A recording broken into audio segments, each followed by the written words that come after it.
de Moisés. Recordemos que estamos estudiando la vida de Moisés para sacar de ahí un ejemplo, una lección, algo que enriquezca nuestra vida.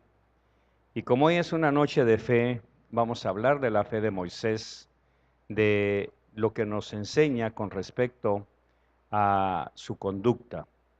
Tenga la fineza de abrir su Biblia en Génesis capítulo 50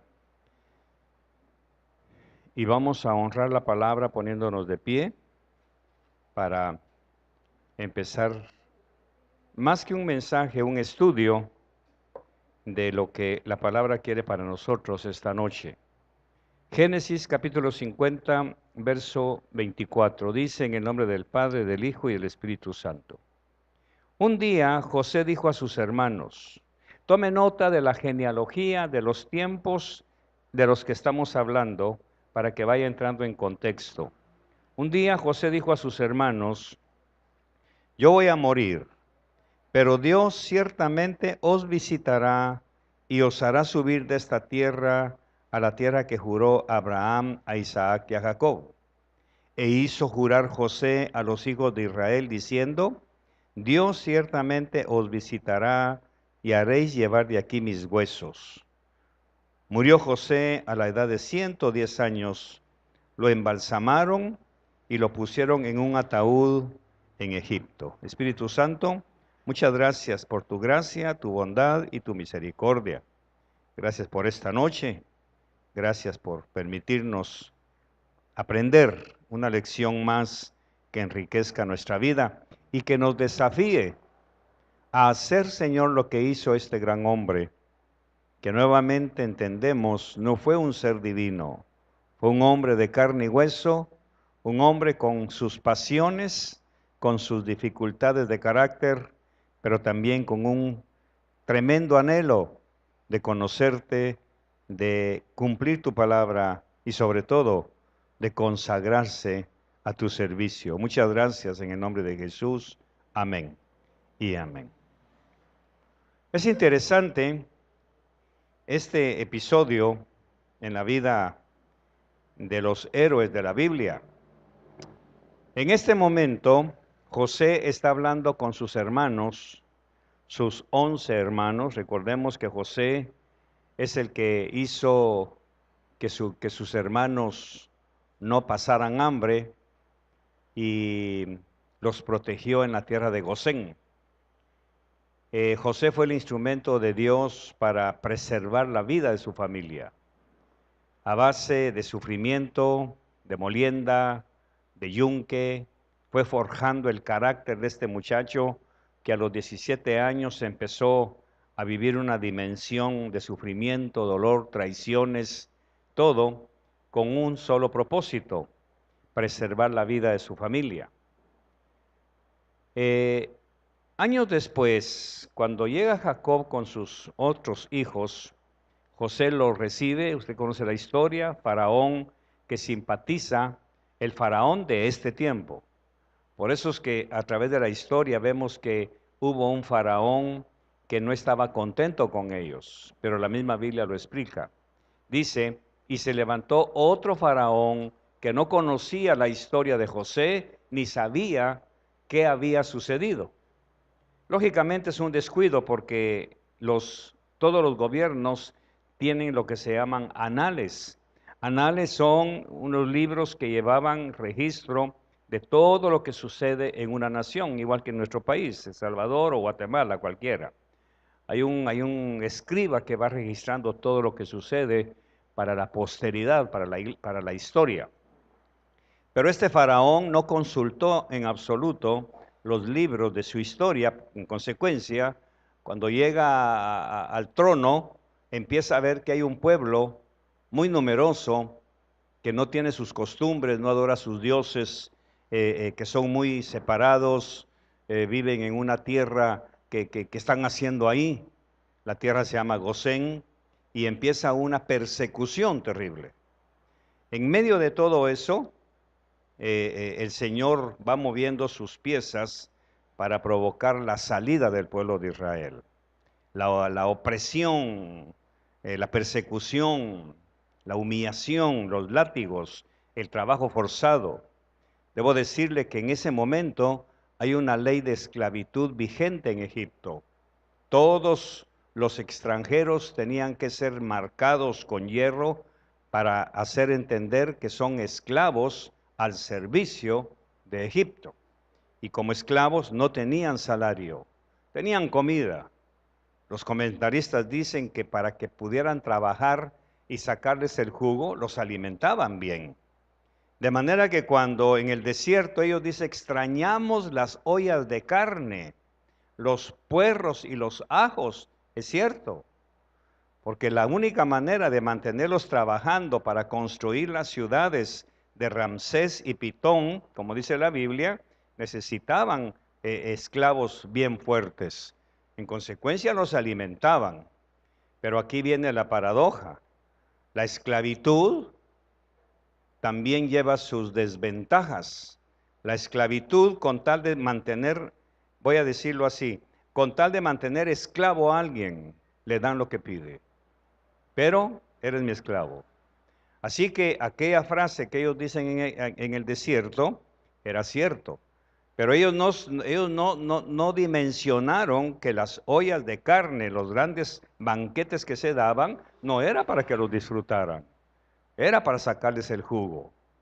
Ahora ahí yo quiero que usted me ayude. ¿Qué hacen los ganaderos con las vacas? ¿Las mantienen con hambre o les meten zacate?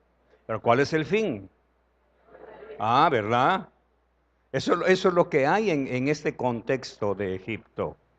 Los hebreos extrañan la carne y toda la cosa, pero obviaron que no era para su deleite, era para mantenerlos fuertes y exprimirlos. Eso quiere decir que los tenían a un nivel animal. Bueno, cierro esa historia o esa lección y nos regresamos a Génesis.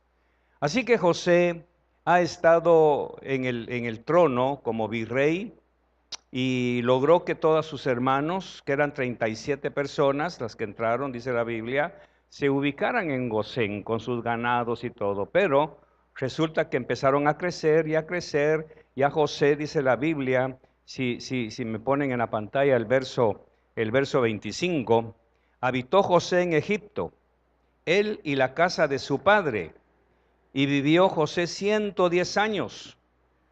Pero aquí viene algo interesante. Vio José los hijos de Efraín, o sea que fueron sus nietos, ¿sí? Hasta la tercera generación, ¿ve? Y también los hijos de Maquir, hijo de Manasés, porque él tuvo 2 hijos. Fueron criados sobre las rodillas de José. Quiere decir que José vio 3 generaciones creciendo. Nietos, bisnietos y tataranietos. Con eso usted puede ver más o menos el tiempo que está transcurriendo. O sea, cada año es un espacio de tiempo. 110 años menos 17. ¿Cuántos tenemos entonces que José estuvo al cuidado de su familia, por decirlo así? Ok, pues esos son los años que han transcurrido cuando José llega con sus hermanos y les dice la famosa frase, yo voy a morir, pero Dios ciertamente os visitará y los va a sacar de aquí y los va a llevar a una tierra, pero aquí hay un detalle, que le prometió a Abraham, a Isaac y a mi padre Jacob. Él no sabía nada de la tierra prometida. Él no tenía, no se imaginó, pero la fe de este muchacho, que ahora es un anciano de 110 años, lo hace ir con sus hermanos y hacerles prometer que no van a dejar sus huesos en Egipto. Prométanme, juren. Y entonces dice, hizo jurar a los hijos de Israel, que eran sus hermanos, júrenme que cuando ese momento llegue, de que ustedes salgan de aquí, porque ciertamente Dios los va a visitar y los va a sacar, júrenme que se llevan mis huesos. Alguien, no sé si los 11 hermanos, no sé si sobrinos, nietos, no sé, no lo dice la Biblia y no quiero meterme a eso, pero hicieron un juramento. Y ahí quedó el juramento. Sigue transcurriendo la historia, siguen pasando los años y se levanta el famoso faraón que desconoce quién es ese pueblo. Él ya no sabe. ¿Y quiénes son esos que ocupan nuestra tierra?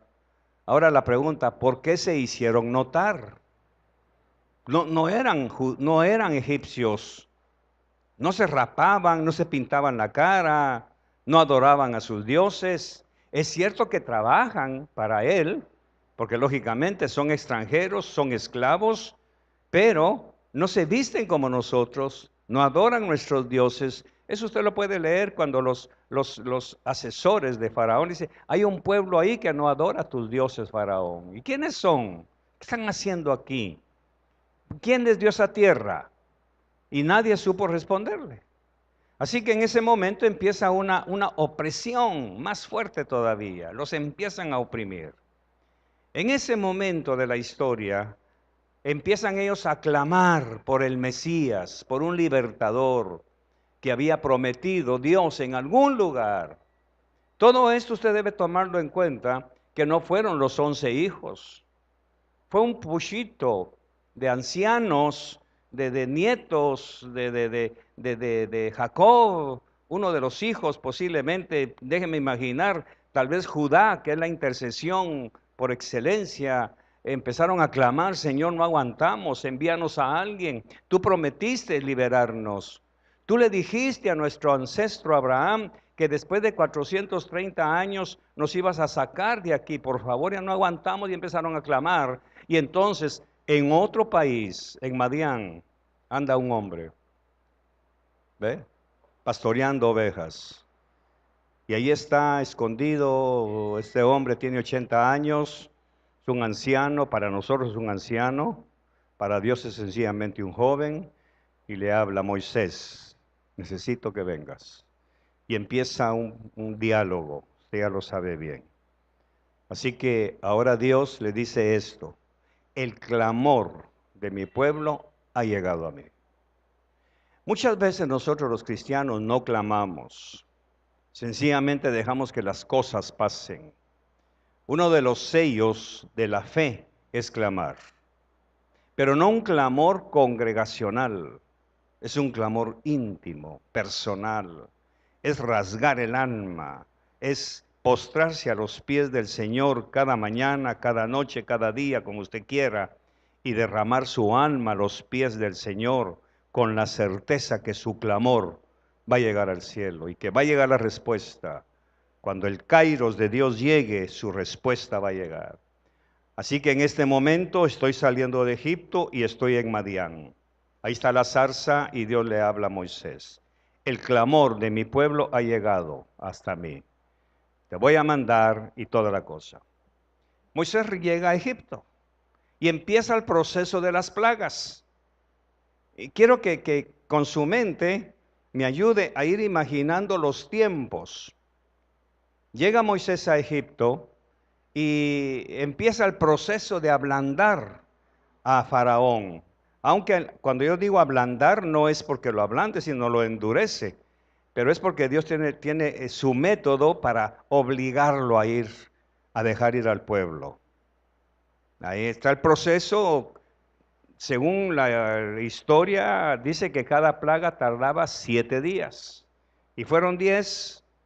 Y cada plaga con 7 días destruía Egipto y toda la cosa, hasta que llegó un momento en que sus mismos asesores le dijeron, mira Faraón, este pueblo hay que dejarlo ir, ¿no ves que ya Egipto está destruido con las langostas? Usted lee la plaga de las langostas, no dejaron nada. Ya las vacas estaban muriendo, sus ganados, todo. Y Faraón no quiere darse cuenta de eso. Cuando sus ancianos o sus consejeros van y dicen, deja ir a esta gente. Date cuenta que Egipto ya está destruido. Muchas veces nosotros ya tenemos destruidas las finanzas y no nos damos cuenta. Somos tan tercos a veces en la ignorancia, el orgullo, la soberbia, la arrogancia.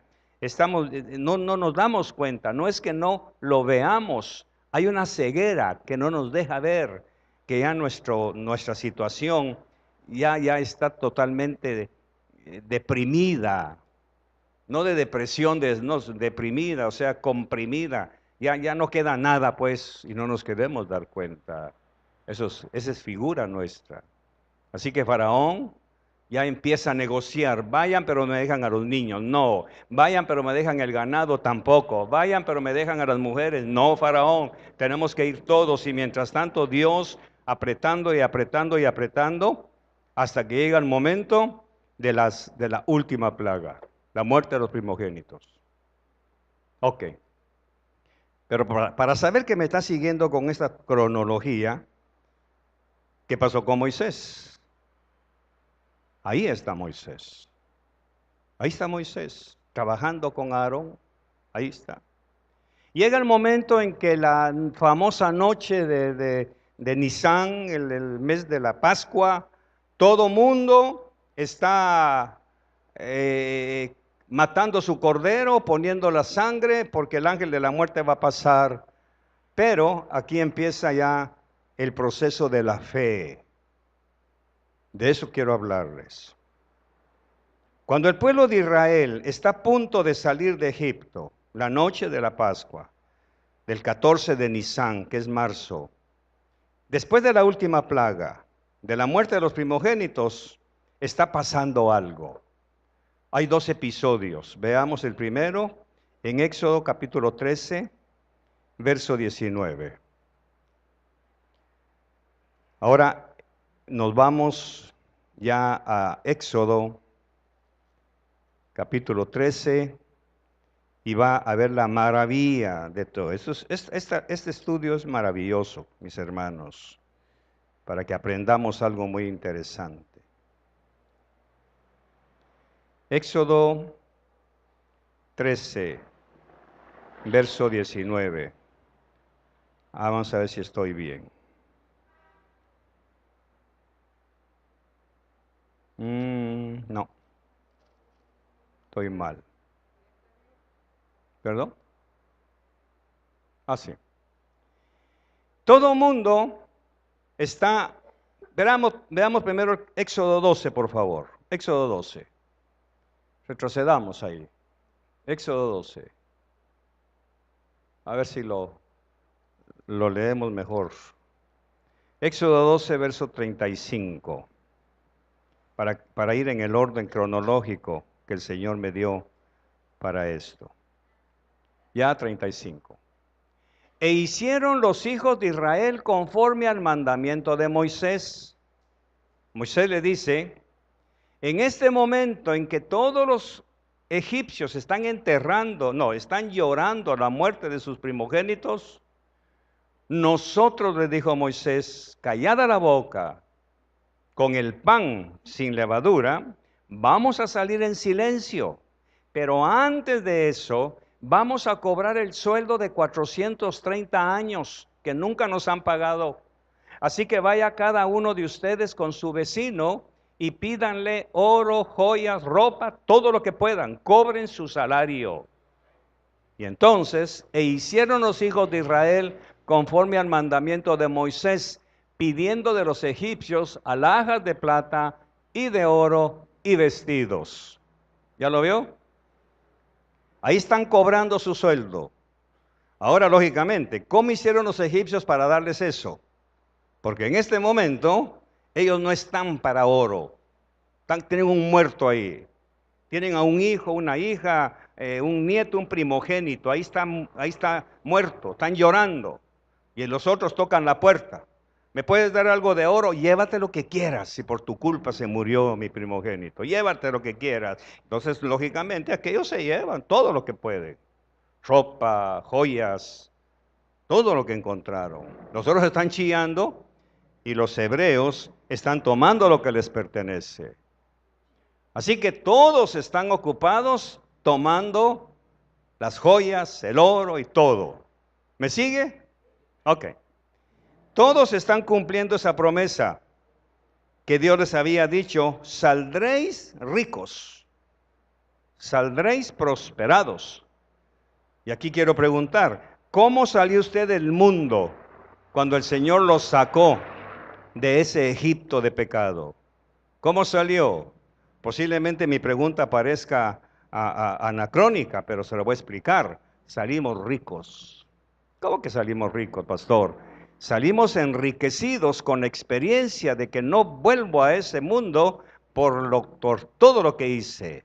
Esa es la riqueza verdadera. Salimos ricos en conocimiento, salimos ricos en consecuencias, salimos ricos en saber que si yo vuelvo a Egipto, voy a volver a vivir en el nivel animal con el que me tuvieron, que me engordaban como ganado, es cierto. Me daban comida, pero para engordarme, pero me tenían a un nivel de opresión. ¿Estoy siguiendo? Solo que en este momento ellos están saliendo ricos materialmente hablando. Pero ¿qué está haciendo Moisés? A eso voy. ¿Qué está haciendo Moisés? Éxodo 13, verso 19. A ver si ahora sí estoy bien. Vamos a ver. Entonces, en lo que todo mundo está llenando sus bolsas y sus manos con oro, ¿qué está haciendo Moisés? Tomó también consigo Moisés los huesos de José, el cual había juramentado a los hijos de Israel, diciendo: Dios ciertamente os visitará y haréis subir mis huesos de aquí con vosotros. Aquí tenemos el ejemplo de Moisés. Ahora la pregunta: ¿cómo supo Moisés de ese juramento? Alguien se lo transmitió, pero no a Moisés, no a Moisés. Ese juramento lo hicieron allá los hijos de Israel. Fueron sus 11 hermanos. ¿Me sigue? De los 11 hermanos, ninguno se está preocupando por cumplir aquel compromiso. Solo Moisés. Por eso si regresamos a Éxodo 12:35, vamos a ver que dice: y los hijos de Israel hicieron conforme el mandamiento de Moisés. O sea, los 11 hermanos, los nietos, tataranietos, yo no sé qué generación estamos en este momento, y nadie se acordó de aquel compromiso. ¿Ya lo vio? Excepto Moisés. Moisés no está pidiendo oro. Moisés está ocupado cuidando y sacando de aquella momia, porque dice que lo embalsamaron. Está sacando los huesos de José, los está poniendo en algún cofre, en algún lugar, porque no eran sagrados. Lo sagrado ahí era el compromiso, el pacto. Eso era lo sagrado. Moisés no hizo el juramento. Posiblemente ni Amram, su papá, menos Jocabed, la mamá. Fueron los hijos de Jacob, fueron sus ancestros. Pero eso mantuvo de generación en generación. ¿Hay alguna instrucción? Me imagino yo, Moisés preguntándole a la gente. Sí, Moisés, fíjate que yo me acuerdo que hace como 200 años, porque han pasado 430 años. Y en este momento no hay nada escrito, todo es oral. Lo escrito empieza en el desierto, ¿ve? Todo era oral. Entonces alguien le dijo a Moisés en algún momento: tenemos un compromiso, Moisés. ¿Cuál es? José, nuestro hermano menor, nos hizo jurar a mis padres o a mis abuelos que el día que Dios nos saque, hay que llevarnos sus huesos. Pero a la vista del oro, de las alhajas y todo, y lo material, se olvidó. Cierro mi Biblia y aquí entramos nosotros. Hay una historia que le conté a uno de mis amigos. Dice que dos amigos, jóvenes, estudiantes de universidad, hicieron un pacto. Eran muy amigos. Y uno le dice al otro: mira, hagamos un pacto. Cuando estemos ya casados, si yo tengo una hija y tú tienes un hijo, casamos a nuestros hijos para que nuestra amistad trascienda. Ok, le dijo el otro, se dieron la mano y todo. Cada uno de los dos tomó su camino. Uno se hizo rico, empresario y toda la cosa, el otro se hizo científico y toda la cuestión, y cada uno tuvo un hijo y el otro tuvo una hija. Pasó el tiempo. El papá de la científica, porque la hija también fue una científica, lógicamente no era adinerada, mantuvo esa esperanza de cumplir el pacto. Y esta muchacha, con los vericuetos de la vida, se enamora de ese muchacho rico, sin saber el pacto. Se enamora de él, y los dos están perdidamente enamorados. Cuando el papá del rico se entera que su hijo anda con una pobretona, que aunque sea científica, es pobre, se niega a aceptarla y le dice, no, yo no autorizo ese matrimonio. Esa muchacha no es de tu nivel, lo lamento, no es de tu nivel, no lo puedo aceptar. Cuando el joven le dice, fíjate que mi padre no acepta nuestro matrimonio, la muchacha cae en locura, perdió la razón y su papá sufre terriblemente. Al poco tiempo, el joven muere de un ataque cardíaco por la tristeza de que le negaron el amor de su vida. El rico va con su rabino, con su maestro, y le dice, quiero saber por qué mi hijo, en quien había puesto toda mi esperanza, todos mis sueños, mis ilusiones de que continuara con mi empresa, se murió. Y entonces el rabino le dijo, voy a orar y te voy a contar la respuesta, cuando Dios me la dé. Se va el hombre a su casa y de repente se le aparece a su lado un personaje y le dice, ¿tú pediste una respuesta? Sí, le dijo. Muy bien, te la traigo. Y tenía un ventanal de vidrio y a la par tenía un espejo. El hombre, el personaje lo lleva al ventanal y le dice, ¿qué ves al otro lado del vidrio? Bueno, pues veo gente pasando, caminando y toda la cosa. O sea que puedes ver a través del vidrio, sí, veo todo lo que pasa. Lo pone ante el espejo y le dice, ¿y ahora qué ves? Pues veo mi imagen. Entonces el personaje le dice, aquí está tu respuesta. Es el mismo vidrio, solo que uno no tiene el baño de plata que le ponen atrás para que se vuelva espejo. El otro está bañado en plata para poderlo convertir en espejo.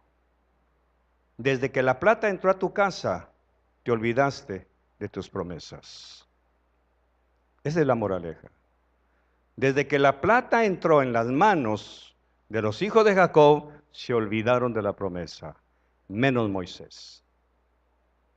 Esa es una lección para nosotros que tenemos que tomar muy en cuenta. Cuando Dios los prospere, mis queridos, no se olviden de sus padres. Cuando Dios los levante y los abunde, no se olviden de aquellos que les dieron de comer. Porque cuando nosotros hacemos eso, empezamos a fallar y desencadenamos una serie de cosas. ¿Qué está haciendo Moisés recogiendo huesos? Moisés está cumpliendo una promesa que se hizo muchos años atrás cuando José pidió que llevaran sus huesos a la tierra prometida, cuando Dios los liberara de la esclavitud. Moisés nunca olvidó esa promesa. Cuando no cumplimos las promesas que hemos hecho, mis amigos, causamos devastación social. Cuando nosotros no cumplimos lo que hemos prometido, perdemos mucho. Perdemos la confianza, perdemos el valor de nuestras palabras. Imaginemos a todo el pueblo llenando sus manos con su riqueza de toda clase, pero Moisés prefiere llenarse sus manos con los huesos de José antes que llenarse con las riquezas de Egipto. ¿Qué haría usted en ese caso? ¿Qué haría? ¿Qué haría yo? Creo que no hay momento más grande en la vida de Moisés que cuando se ocupó de cumplir una promesa, un juramento, que no había hecho él sino sus ancestros. Es sumamente importante para nosotros que aprendamos de Moisés, porque en cualquier momento tendremos que tomar la decisión de cumplir una promesa. O nos llenamos de cosas materiales o nos sacrificamos para cumplir lo que hemos prometido. Esa es la lección. Es difícil, pero no es imposible. Son momentos únicos en los que se requerirá ser leales a otros. Son momentos en los que debemos decidir si satisfacemos nuestros deseos egoístas o cumplimos los deseos de quienes decimos amar. Dijo Pablo, por haberse multiplicado la maldad, el amor se enfriará. También vendrán días sobre una familia cuando alguien no cumpla la promesa que hizo en el altar. ¿Qué pasaría con nosotros si Dios no cumpliera sus promesas? ¿Qué pasaría? ¿Seguiríamos creyendo en Él? ¿Confiaríamos nuestras vidas a una eternidad que no se va a cumplir, que no vamos a tener? Creo que nadie se arriesgaría a creer en un Dios que no cumple sus promesas. Cuando yo no cumplo mis promesas, mi palabra pierde valor. Cuando yo no cumplo lo que prometo, estoy haciendo daño a otros.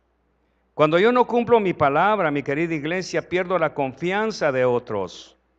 Cuando yo no cumplo lo que prometo, me vuelvo vulnerable a la falsedad y muero poco a poco a mí mismo, porque me voy quedando solo, me voy quedando aislado, porque nadie puede creer en mí si yo no cumplo mis promesas. Cuando yo no cumplo lo que prometo, me vuelvo una marioneta del enemigo. Cuando veo, o cada vez que rompo una promesa, rompo un poco de mi carácter. Carácter se va degradando. Cada vez que rompo una promesa, rompo una parte de mi integridad. ¿Qué pasa con el esposo que le pega a su esposa y le promete una y otra vez que no lo volverá a hacer y lo vuelve a hacer? ¿Qué pasa con esa mujer? Ya no cree en él. Y al ya no creer en el esposo, ya no cree en nadie más. Mientras mantenemos una promesa o romper una promesa, no solamente es un asunto de fidelidad. Es eso, pero también es mucho más. Mantener una promesa no solamente es cuestión de una palabra, es eso y mucho más. Es reconocer la imagen de Dios en esa persona a la que le prometimos y tomamos en serio a esa persona, tanto como tomamos en serio al Señor. Es tomar en serio mi propia vida. Leemos el Salmo 15, por favor, allá en la pantalla. Vamos a ver qué nos enseña David en el Salmo 15. Vamos a ver. Jehová pregunta, ¿quién habitará en tu tabernáculo? ¿Quién morará en tu monte santo? El que anda en integridad y hace justicia y habla verdad en su corazón. El que no calumnia con su lengua, ni hace mal a su prójimo, ni admite reproche alguno contra su vecino. Aquel a cuyos ojos el vil es menospreciado, pero honra a los que temen a Jehová, el que aún jurando en daño suyo, no por eso cambia. Quien su dinero no dio a usura, ni contra el inocente admitió cohecho, el que hace estas cosas no resbalará jamás. Ese es el hombre íntegro. Guárdame, oh Dios. Guárdame, oh Dios. ¿Qué dice el 6? Porque en ti he confiado. Cuando yo me salgo de ese salmo, empiezo a ser vulnerable a la mentira. Lo mejor que podemos dejar a nuestros hijos, mis queridos padres, no es una casa totalmente pagada, no es dinero ni altos estudios universitarios, aunque no es malo. Nada de eso los protegerá en su futuro. Lo que los protegerá es cuando ellos vean que le cumplimos nuestras promesas a su madre, que a base de sacrificios cumplimos nuestra lealtad familiar. Hay una enorme diferencia entre felicidad matrimonial, romántica y felicidad familiar. La felicidad romántica solamente se constituye en la pasión, con la complacencia. Pero la felicidad familiar se construye con sacrificio y negación del yo. Cuando yo me niego a mí mismo para satisfacer los deseos de mi pareja, ahí estoy cumpliendo los votos que hice delante del Señor en su altar o delante de un ministro. Es más importante negarme a mí mismo y levantar el tú, en este caso el ella. No es el sexo con otra persona lo que constituye la infidelidad solamente, es el deseo interno, es el deseo interno de conseguir lo que yo quiero. Si un hombre no cumple su papel protector sobre su esposa, ha roto su promesa. Si no sostiene al hogar financieramente, ha faltado a su palabra. Cuando una esposa no cuida a su esposo, está faltando a su compromiso. Cuando una mujer no atiende a su esposo, está fallando a su palabra. Cuando no lo cuida, cuando no lo alimenta, cuando no lo protege y no lo ayuda, está faltando a su promesa. Moisés con ese acto nos enseña algo muy trascendental. Había una promesa que cumplir, sacar los huesos de José. Y nadie se ocupó de eso. Pero Moisés nos muestra la integridad de un hombre que falló muchas veces, que no pudo entrar a la tierra prometida por un error que cometió.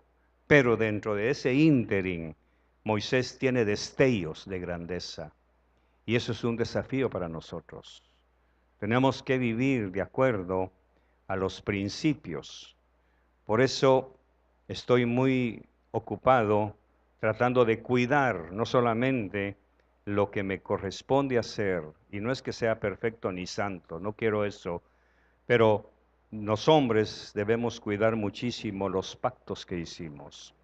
Suficiente error he cometido, suficientes faltas he cometido como para no hacer un compromiso conmigo mismo. Hay algo muy interesante en la vida de Job, y creo que lo mencioné uno de los lunes. Job, dijo Dios a Satanás, ¿has visto a Job? Hombre íntegro, perfecto, recto. Y Satanás le dice y discute con él. Pero más adelante, en unos capítulos que no tengo ahorita aquí, nos da la Biblia la respuesta de por qué Job era íntegro. Y Dios lo había visto perfecto. Y Job dice, porque hice un pacto con mis ojos de no ver con lujuria a la doncella. Eso para mí ha sido un reto. Marlon, ¿me das la cita de la NBI? Si eres tan amable, tú me la diste un lunes. Eso para mí es un desafío. Hablaba con mi esposa, qué difícil es para nosotros mantener nuestro pacto de fidelidad. Mujeres, no estoy excusándonos, ni me estoy escondiendo detrás de una frase cobarde de que soy hombre, soy débil. No, soy hombre, pero no soy débil. Porque la Biblia diga, el débil, fuerte soy. Yo había convenido, dice la NBI, con mis ojos, no mirar con lujuria a ninguna mujer. O sea que Job no hizo el pacto con Dios. No lo hizo con su hermano, ni su papá, ni su mamá. Hizo un pacto con sus propios ojos. Y desde que yo leí eso y me impactó terriblemente, le contaba a los hombres, he mantenido una lucha por buscar la pureza moral y sexual a través de mis ojos. Ese es mi base, ese es mi verso bandera a partir de unos meses. Y quiero decirles, hermanas, ayúdennos por favor, ayúdennos. Su esposo tiene luchas terribles. No es que sea un perverso, no estoy hablando de un depravado, sencillamente que su esposo, como yo, como muchos, como los hombres, como Job, estamos expuestos muchas veces a no poder cumplir ese pacto de pureza, porque muchas veces las mismas mujeres no nos ayudan. Por lo menos en la iglesia les rogamos que nos ayuden, no provocando que nosotros luchemos más. Suficientes luchas tenemos allá afuera. Pero ese verso a mí me ancló. Puedo ser como Job. Puedo vencer. Puedo quitar mis ojos. Puedo dejar de darle gusto a la lascivia y la lujuria. Por eso es que me gusta la versión de la NBI, porque otras versiones dicen diferente, pero este es más incisivo. Yo hice un pacto con mis ojos y lo voy a mantener. Parte de la fe en el poder de Dios, y por qué no decirlo, parte de la fe en mí es lograr cumplir ese pacto que he hecho para no traicionar el pacto que hice con mi esposa, de no ver a nadie más que no deba ver.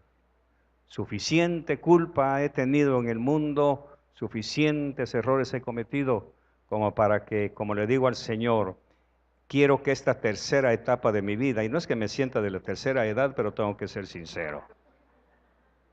Ayer fui al banco, creo yo, antier, no sé qué día fui al banco, y no tenía mucho tiempo. Y le digo al guardia, hay mucha gente haciendo cola. Sí, me dijo, pues se me quedó viendo, pero usted puede entrar en la silla de la tercera edad. Y habían como 5 viejitos. Dijo, ¿cómo me vio el guardia? Ya me vio viejito. Entre, me dijo, a los de la tercera edad, y me senté, lógicamente, ¿verdad? Pues gloria a Dios, necesitaba salir rápido de ahí. Pero la mayoría de las veces mejor hago mi cola, todavía estoy potente. Para que usted vea que no se puede evitar, ¿verdad? Porque el guardia me vio la cabeza, no me vio arrugas, pero, no, usted de la tercera edad, siéntese ahí con ellos. Todos iban ahí con su bastón y yo llegué corriendo y yo digo que la cajera me ha dicho, este don se coló, pero ya hice mi trámite. La lealtad, mis queridos, no es fácil. Ser leales a la palabra, ser leales a la promesa. ¿En qué momento Moisés se enteró de ese juramento? No lo sé, pero él decidió, no me voy de aquí sin cumplir esa promesa. No salgo de aquí sin cumplir. No termino el día sin cumplir mi voto que hice con mis ojos. No lo termino. Por más tentaciones que vengan. No voy a ceder, no voy a ceder, no voy a ceder. Y poco a poco, poco a poco. Según los psicólogos se necesitan 21 días para quitar un hábito y poner otro. No sé cuántos días llevo, pero no he logrado todavía quitar ese hábito, pero estoy venciendo en el nombre de Jesús. Hay un pacto que debemos cumplir. Hay una palabra, una promesa que debemos cumplir.